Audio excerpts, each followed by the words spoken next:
Good afternoon, everyone, from a very hot and humid Busch Gardens Tampa. It's been a few months since we've been here, and we have some major updates around the park that we're going to show you, including the removal of Stanley Falls, which is right behind us. Scorpion's plot of land is now empty, and the big one, Kumba's back. Crazy that it's been so long. Like, when I really stopped to think about it, I was like, man, like, I have not ridden Kumba in well over, what, a year? Maybe even more at this point? It has been closed for 10 months. Yeah. And Busch Gardens never said exactly why it is closed. And they said, actually, it's returning over the summer, and we are here now at the end of September, and it's been open now for a couple days. They actually did a pass holder preview for it, which is interesting. It's been open for 30 years, and they're like, hey, if you're a pass holder, you can come ride it, but if you're a day ticket holder, you may have ridden it before, but you can't ride it today. I don't know, that was kind of interesting. It's different. But we're gonna go and see how the ride experience is, because, you know, we heard that it was having some structural issues, but we don't know exactly what took place. Like, what if there was track replacement? Or, you know, what if, like, it's all very under wraps. Exactly. And so, like, we're gonna see if it's riding the same,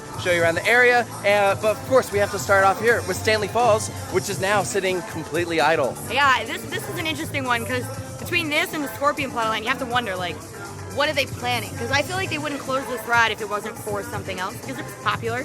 I don't know if it was annoying maintenance-wise, but, like, we're in Florida, it's always hot. Why would you get rid of a water ride? Yeah. You have to wonder. This is an old Aero Flume, so you have to imagine that it's probably because it was reaching the end of its service life, but also it could be to make way for future expansion. And they haven't said yet what is coming in 2026, only that it is a very big year for the park. They did say that there will be like some sort of new animal exhibit, unclear exactly where. There's no way that's the only thing. Exactly, and I have to wonder, would they put a big animal exhibit right here when you have like Shikra, you know, right there, big old B&M. Tigress is pretty loud. Not. So I don't know, but I feel like a water ride would be excellent right here. I would love that right now. Yeah. Oh my God. No log flume for us today, but they haven't started removal on it yet. So, but still, again, it's still September, so there's still time that things could change. But yeah, it kind of makes you wonder.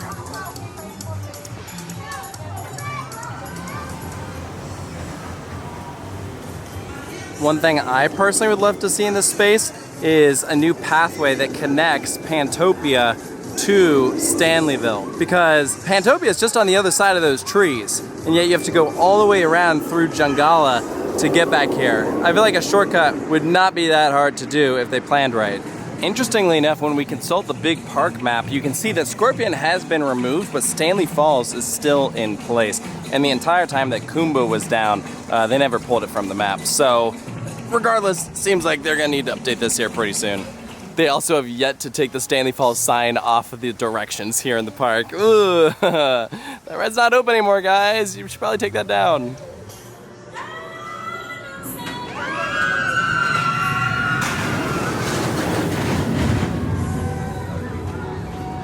So we're making a brief stop over by Shikra, and I noticed that the ground over here by the splashdown wasn't wet, and I was like, what's going on? And then I looked over and realized the pool's drained. I didn't even know that this coaster could operate without the splashdown, because, you know, I know that it's like a form of braking, but I guess it can. So yeah, don't know why, but for whatever reason, pool's empty today.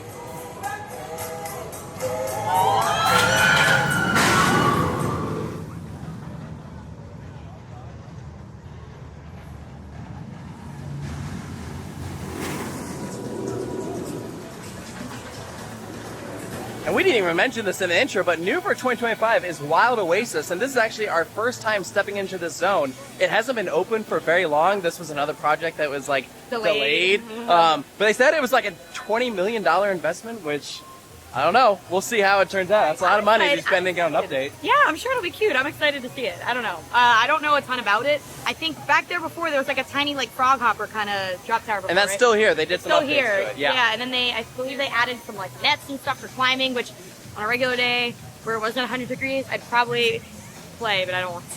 So right here is the entrance to Wild Oasis. You can see these colorful creatures here right next to the waterfall. There's the top of the frog hopper. And right here is Toma, a restaurant, which I just don't remember being here before, so I think this is brand new, though ironically, it is not open today, but there you can see the entrance to it, and there's some of the climbing areas. Looks pretty cool. Look at this area, this is nice. They're closing it early though, that's interesting. Check out this central plaza. This is amazing. All this climbing areas directly overhead. They do have a couple of animal exhibits in this area, including a giant anteater, capybaras, and you can just play over top of the pathways. This is awesome.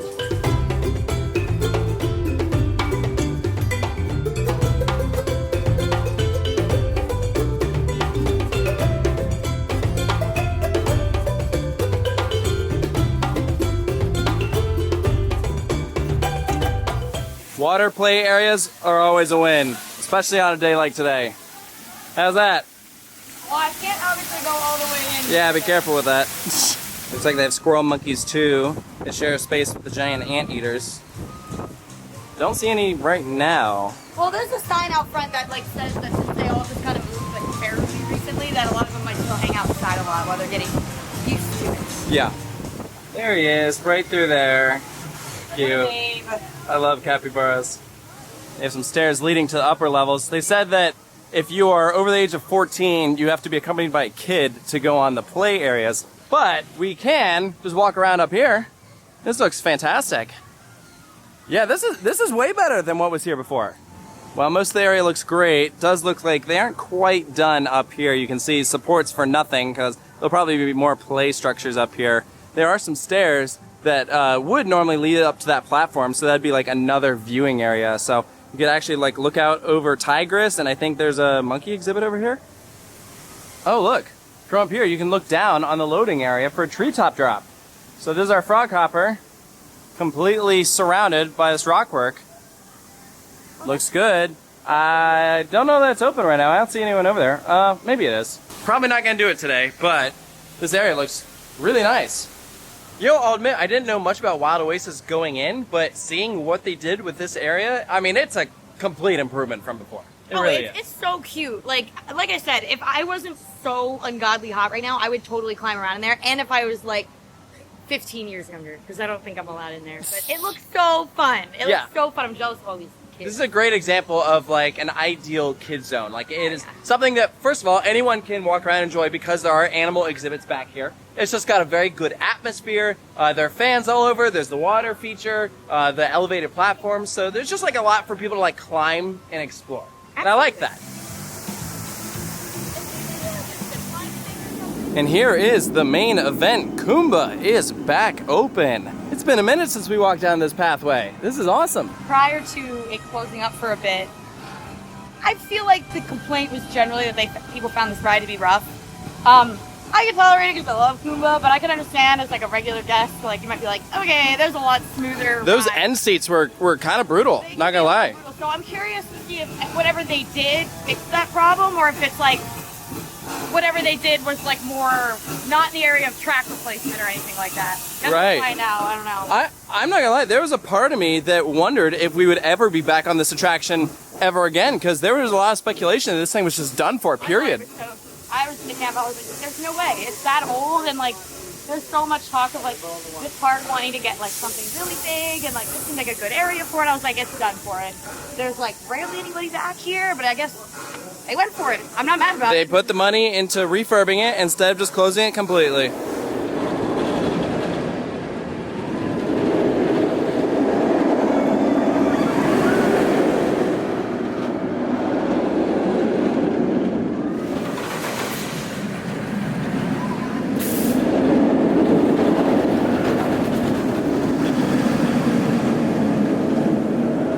Before we hop on for our first time in almost a year, we are going to be bringing you guys along for the ride, and we're actually using our first 360 cam for this one. So this is the Akaso 360. It shoots in 5K. Super excited to use it, and they're actually the sponsor for today's video. Yeah, so we typically like to do our stuff in like a horizontal format, but a lot of people like to do vertical format. So once you actually film something on this camera, you can then like throw it into the Akaso app, and you can change the aspect ratio to kind of have it look however you want. Literally all we do is turn it on, hit record, and that's it. It will film everything around you, and then once you put it in the editor, you can completely adjust angles, you can do tiny planet, there's like an invisible selfie stick option. It's really flexible. It's meant to be just about as easy as it possibly can get. So usually we're using alternative like action cameras, but I think that this is going to be a pretty good option for a lot of different people. And because 360 is very versatile. We haven't done it before, so right. We'll try it. Well, in a place like Busch Gardens allows filming on ride, so we're just going to attach it to our hand right here with this wrist strap, and we're going to go for it and see how it is.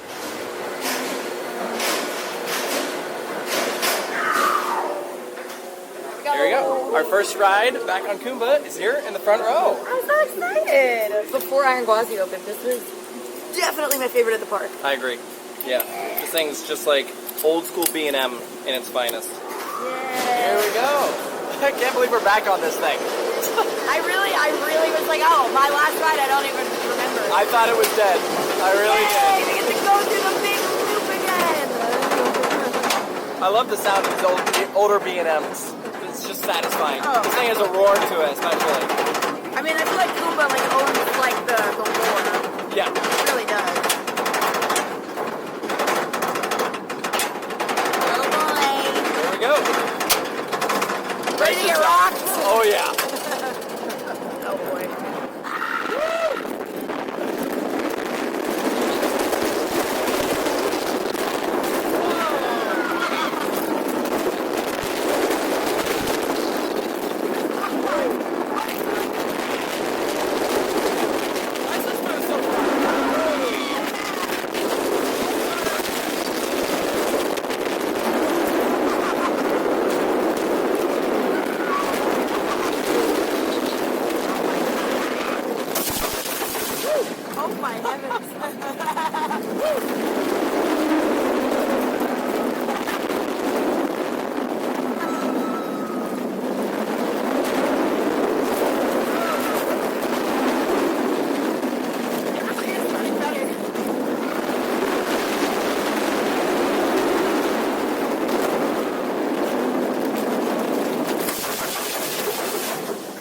Good stuff. Nice. Welcome back, Kumba. Aw, yay. So, Don't close again. inside seat, I thought it was smooth. How was the outside seat? That's fine. Good? Yeah.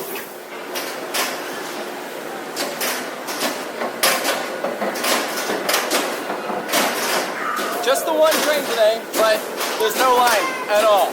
So, I was gonna say, it's never particularly crowded over here. Yeah, Which again, like I said before, was another reason I thought maybe this was done.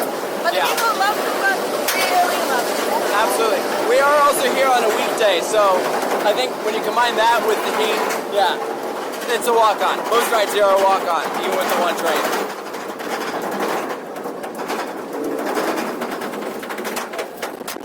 All right, Kumba. Let's go. Woo!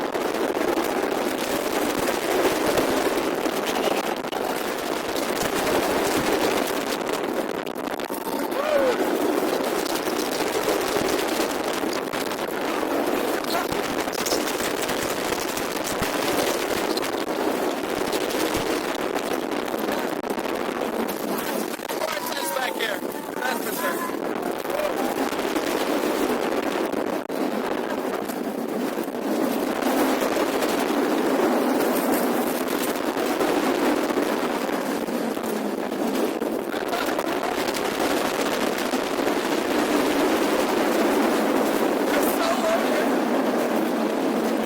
I feel like I could have touched the grass there at the end on that last turn. I can't reach. I've tried. I haven't tried. That's bad. My arms are longer. It's like crazy how close you get. It's running good. I definitely don't think they did any like track replacement or anything, but I mean, I don't think it needs it. I think the main reason. You don't think it's less rough than it is? I don't think it's. I think it may be a little smoother, but it still feels like how it did before. It feels like Kumba. Yeah. So. This thing, in my head, I feel like it's gonna need to get like the Hulk treatment. The Hulk treatment Or the eventually, maybe. Nemesis Reborn treatment. Yeah, I don't know. Maybe one day. So hopefully you guys enjoyed those unique angles of Kumba, something a little different from what we're used to. We'll throw a link in the description where you can pick up an Akaso 360, but it really was super easy to use. Just hit record, went, and then... I did a great job sitting next to you. Yeah, you really killed it, yeah. But all those edits, like the tiny planet and switching angles, is all done in post-production. So really cool that it's that simple to use. But thank you, Busch Gardens, for bringing back Kumba. I really missed that ride. Yeah, and you know, like I have to be grateful that like had something happened and they decided to close this, like I feel like Hulk is a very good like similar attraction in the same state that you can enjoy, but there's something special about Kumba that is not replicated anywhere else, and I just love it. Right, because I mean, it kind of makes you wonder what exactly happened that caused it to shut down. Was it something that Busch Gardens planned for? My guess is no. And Yeah, I do wonder why they waited so long to reopen it. I wonder if it was one of those things where they were kind of talking with the corporate teams, like, hey, do we use this as an opportunity to, like, you know, think about replacements because I'm it sure is they an like older to. ride. I'm sure there were. And like, I don't know. I know supply chain is kind of a pain in the butt right now. So if they needed any parts specifically, it could have been more annoying. Like to get it, I have no idea. I'm sure there's a multitude of possibilities, but it's probably something we'll never know. So yeah, absolutely. But we're gonna keep walking around the park. We still have to go see what Scorpion's looking like, or what it was looking like. So last time we were at Busch Gardens, Scorpion was still standing. Look, there's just nothing here anymore. That's so weird. Aw, bye Scorpion. There was like 5 minutes where I was like, I wonder if they'll relocate it, and then they completely demolished it with no mercy. Whap, whap. That's not happening, clearly. I'm just curious, like, it's not an overly huge plot of land. So I'm curious, like, what they'll reuse it for, if anything. I'd be shocked if they didn't. I mean, it's decent. I see flags. That usually means something. Hey. Look, they're marking the ground for something one day. Anyway, so basically, Stanley Falls is like all the way on the other side over there. So if they wanted like a mega plot of land for something like really big, could combine them. They definitely could. Doesn't mean they will, because they could make it for 2 smaller things, but very much to be determined. There's some markers all the way back there. Can you guys see that? There's an orange stake in the ground. Then all those flags there in a line usually means some sort of like electrical utility line. I do wonder if they know what is going here, because it's typically unusual to remove a roller coaster without some sort of idea of what's coming next. So that does it for our visit here to Busch Gardens Tampa. A quick one, as I mentioned, is very, very high here. Park closes at 5 o'clock anyways, so Short like, hours, yeah. And most of the rides here close at 4. Like, that's true. The entire back of the park, they all have signs outside of their attractions saying, this attraction closes at 4. I'm like, what? I think they're just trying to move everybody up to the front. I mean, it's pretty dead here today, so like I don't blame the park for being like, yeah, let's try to get out of here like when we say closing time is. It's still unfortunate when it's like hours are already really tight, and then you're limiting like when you can actually ride the attractions. But the caveat is you don't have to wait for anything today. There's nobody here. That is true. So it's a give and take. You know, one train on everything, and some attractions they're going to be on one train for a little bit. Like Fred Guazi's been on one train for a bit, and it's going to be on one train for a while longer, which is crazy. Kumba's still on one train. I think it's been on one since it reopened. But again, better one than none. Yes. So hopefully they'll get there. But I get the vibe that their maintenance budget might be suffering as of lately, which unfortunately is a very SeaWorld cut to kind of make, which I'm bummed about. I am too. Because maintenance is very, very important, and that's not to suggest that anything is unsafe here. I'm sure that safety is still taken very seriously, but maintenance budget can mean that that's why you have one train on a lot of attractions, because then you can't dedicate as much time, you don't have as much labor to put on too. So it's unfortunate. Just SeaWorld things. Yeah. United Parks, whatever. I did have one more thought that occurred to me, actually, as we were on our way out of the park. So the Wild Oasis area looks great. That's a really, really nice play structure. And it occurred to me that there was already a nice play structure in this park over in Sesame Street. And it made me wonder if now that you have the Wild Oasis play area, which is just a bigger, better version of what's in Sesame Street, would they take out the one in Sesame Street and then use that to make room for something new for the kids area? I don't know about that. I think that area hasn't been touched in a long time. Exactly. It's a decent thought, but I feel like that's not their priority right now. In my opinion, here's what I would do. And budget's not concerned, because of course that's how dreams work. So I would remove the kids area, not the whole kids area. Whoa, we're not taking out the kids area. I would remove the play area of Sesame Street, and I would put in a Sesame Street dark ride, like the one at Portaventura, because Busch Gardens needs an indoor attraction. Anyways, we hope you guys enjoyed this video. And of course, make sure to stay tuned for more here at Coaster Studios, and we'll see you next time.